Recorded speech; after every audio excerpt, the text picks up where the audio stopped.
Antibiotics. They are among the most important discoveries of the 20th century. They have saved millions of lives, but the rampant overprescription of certain antibiotics is leaving many patients disabled for months, even years, with an affliction called peripheral neuropathy. These antibiotics are fluoroquinolones. They include drugs like Avelox, Cipro, and Levaquin, some of the most powerful medications on the market. Many professionals consider quinolones the last line of defense against major infections. However, instead of being reserved for serious or life-threatening bacterial infections, such as hospital-acquired pneumonia, these antibiotics are frequently prescribed for lesser problems, like sinus infections, bronchitis, ear infections, and other ailments that can be treated with less potent drugs. Dr. David Flockhart, a leading fluoroquinolone expert at the Indiana University School of Medicine, explains, quote, "You don't use these big guns for killing mosquitoes. You should use them appropriately for big infections." A few doses can leave the patient disabled with peripheral neuropathy for months, even years. One young woman shared, "I was prescribed Levaquin for a sinus infection. On the 5th day, I couldn't get out of bed. I was 16. I wanted to be an animation artist. I couldn't even pick up a pencil. I ended up in a wheelchair for 6.5 years." Peripheral neuropathy happens when the nerves that carry information from the brain to the central nervous system are damaged, resulting in weakness, numbness, lack of coordination, sharp burning or stabbing pain, and many other side effects. Researcher Dr. Jay Cohen said in 2001 that the side effects are, quote, "devastating." He went on to say, "Many of the people in my study were healthy before their reactions. Some were high-intensity athletes. Suddenly they were disabled, in terrible pain, unable to work, walk, or sleep." But it wasn't until 2013 did the FDA require drug makers to list peripheral neuropathy as a side effect.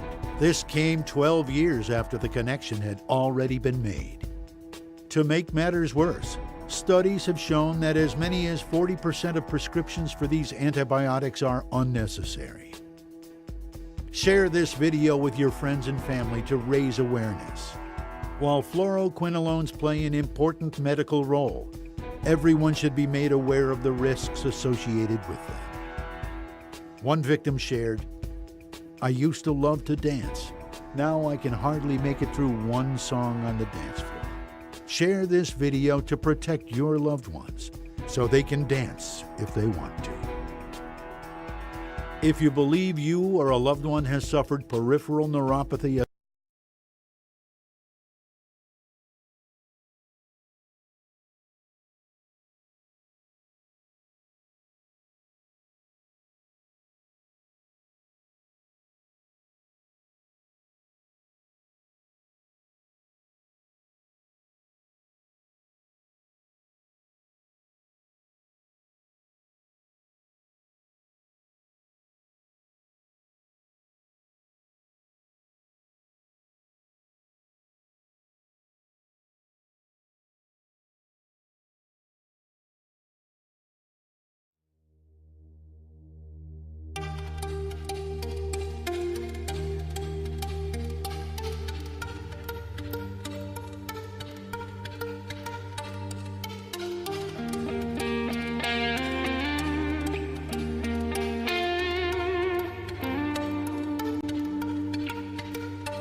is ABC Action News.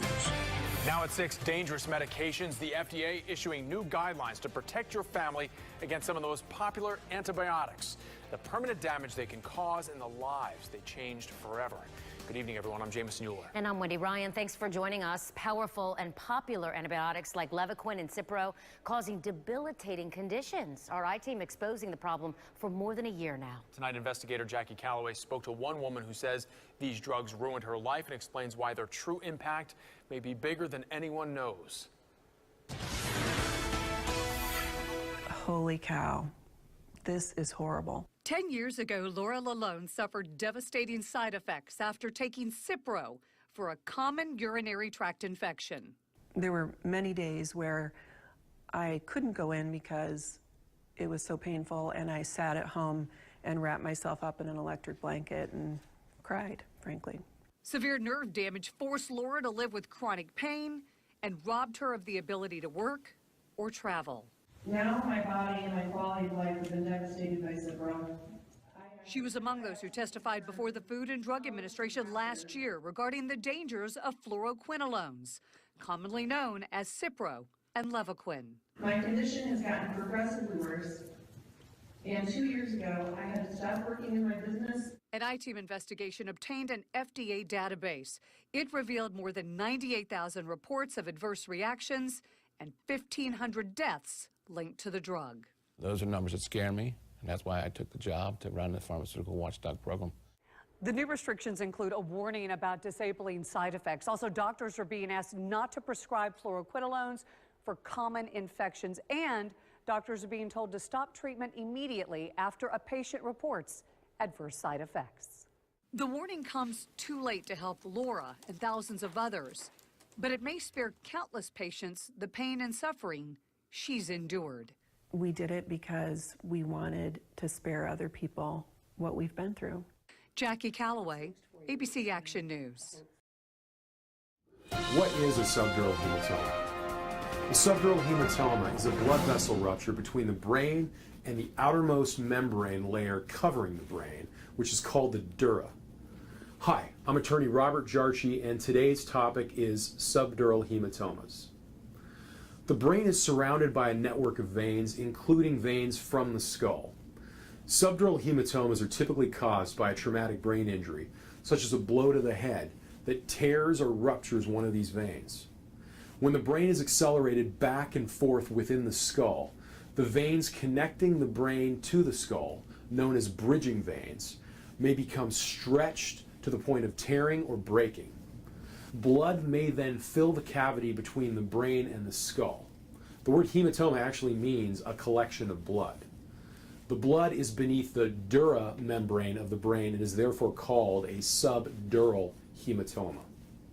A subdural hematoma may expand and put pressure on the brain itself, which can then actually damage the delicate brain tissue from that pressure. Classification. Subdural hematomas are classified in 3 categories, depending on how quickly the symptoms actually appear. Acute subdural hematomas are usually caused by severe head injuries, and symptoms will appear immediately. These are the most dangerous types of subdural hematomas, and death can occur if they are not treated immediately. Subacute and chronic subdural hematomas may take days or weeks before symptoms even appear, and these classifications tend to bleed much more slowly. Symptoms. Signs and symptoms of subdural hematoma include a history of a recent head injury, a loss of consciousness, seizures, headache, dizziness, nausea, impaired speech, impaired hearing, impaired vision, impaired coordination, lethargy, weakness, and personality changes. Treatment and surgery. All suspected brain injuries should be immediately evaluated by a qualified physician. A CT or MRI scan can usually detect significant subdural hematomas. Treatment of subdural hematomas depends on their size and how quickly they're actually expanding. Some small subdural hematomas can heal themselves under the careful supervision of a physician. A larger subdural hematoma can be treated using a temporary small catheter that is drilled into the skull, which actually sucks out the pooling blood. Some larger subdural hematomas require craniotomy, in which a part of the skull is actually opened up to remove the pooling blood, also to relieve the pressure that the pooling blood has created, and to repair the injured blood vessel itself. Prognosis. The prognosis following a subdural hematoma depends on the size of the hematoma, the location, and how quickly treatment is obtained. If the hematoma gets large enough to cause sufficient pressure and actual brain damage, then rehabilitation will be necessary to try to get the person back to their previous level of function. If you or a loved one has suffered from a traumatic brain injury, and you have any legal questions about your particular matter, I want to encourage you to pick up the phone and give me a call.